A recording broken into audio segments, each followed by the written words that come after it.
হযরত সাদ ইবনে মুআজ রাদিয়াল্লাহু তাআলা আনহু একদিন নবীজিকে বলছে, ইয়া রাসূলুল্লাহ, আমি যদি কোনোদিন আমার স্ত্রীকে দেখি পর পুরুষের সাথে 1 মিনিটের জন্য কথা বলছে, আমি আমার তরবারি খাপ থেকে বের করে এক কোপে গর্দান ফেলে দেব।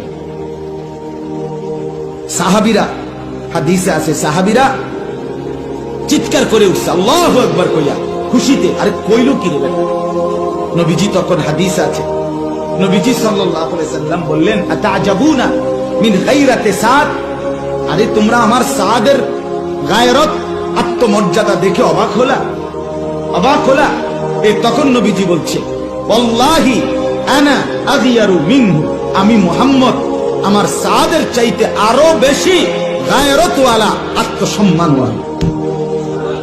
এরপরে বলছে, ওয়াল্লাহু আগিয়ারু মিন্নি, আর আমার আল্লাহ এর চাইতে বেশি, আমার চাইতে বেশি আত্মসম্মানওয়ালা আমার আল্লাহ।